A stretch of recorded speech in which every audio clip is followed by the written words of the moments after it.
नमस्कार मित्रांनो, आपण जर 10वी ची परीक्षा देत असाल आणि 11वी मध्ये वेगवेगळ्या मेडिकल असेल, इंजिनिअरिंग असेल, सीए फाउंडेशन असेल, अशा वेगवेगळ्या कोर्सेसची जर तुम्ही करिअर बद्दल माहिती घेऊ इच्छित असाल तर हा व्हिडिओ आपल्या सगळ्यांसाठी खूप महत्त्वाचा आहे.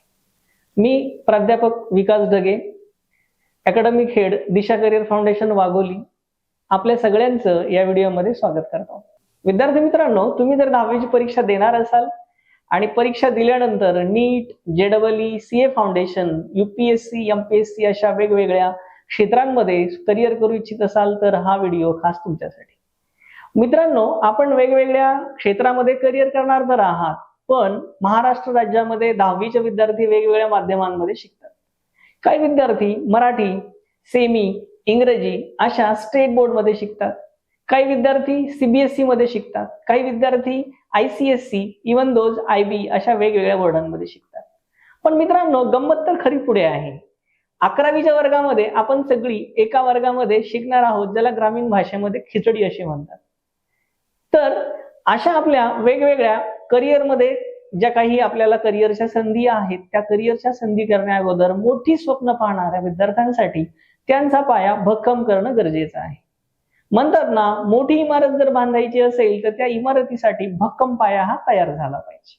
मग कसा करायचा भक्कम पाया? तर मित्रांनो, पाया भक्कम करणं फार अवघड नाहीये.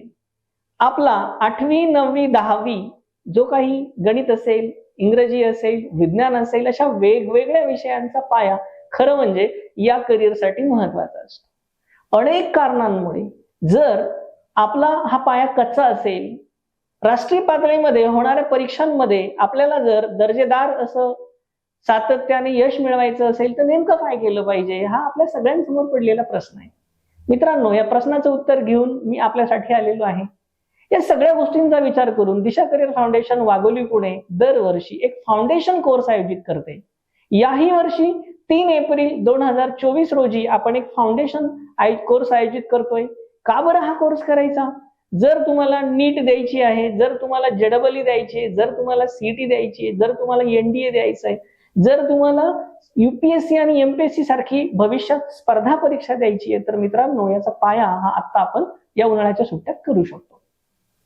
ग्रामीण भागामध्ये शिकणाऱ्या, स्टेट बोर्ड मध्ये शिकणाऱ्या मुलांचा खरा अडथळा असतो इंग्रजी.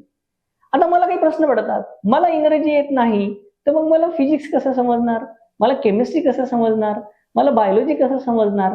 बऱ्याचदा खूप हुशार विद्यार्थी असून प्रचंड मेहनत करून फक्त इंग्रजी भाषेमुळे, भाषेच्या भीतीमुळे त्यांना विज्ञान शाखेमध्ये म्हणजे सायन्स शाखेमध्ये यश मिळत नाही. याची मायासारखी, तुमच्यासारखी अनेक लोक साक्षीदार आहेत.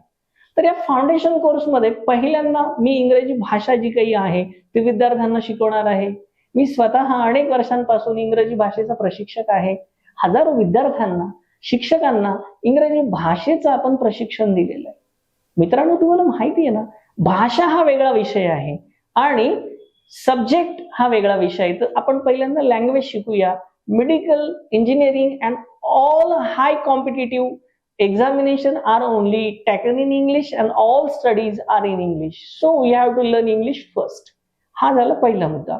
दुसरा, तुम्हाला फिजिक्स सारखा विषय असेल, केमिस्ट्री सारखा विषय असेल किंवा बायोलॉजी सारखा विषय असेल किंवा मॅथ्स सारखा विषय असेल, जर समजून घ्यायचा असेल, एखाद्याला एक तो विषय समजतोय परंतु त्याची जी काही स्पर्धात्मक पातळी आहे ती आपल्याला समजून घ्यायची आहे, त्या लेवलला आपल्याला जायचे, जेईई सारख्या, नीट सारख्या, सीए फाउंडेशन सारख्या परीक्षांमध्ये कमीत कमी वेळेमध्ये जास्तीत जास्त क्वेश्चन्स आपल्याला सॉल्व्ह करायचे आहेत, तर या फाउंडेशन कोर्समध्ये तुम्हाला या सगळ्यांची ओळख होईल. आपण या 50 दिवसाच्या कोर्समध्ये इंग्रजी भाषा, फिजिक्सचा मूलभूत जो काही पाया आहे, बेसिक कॉन्सेप्ट्स असतील, केमिस्ट्री सारख्या विषयाच्या बेसिक कॉन्सेप्ट्स असतील, मॅथमॅटिक्सचे फॉर्म्युले असतील, बेसिक गोष्टी असतील, या सगळ्या गोष्टी 50 दिवसांमध्ये आपण शिकणार आहोत.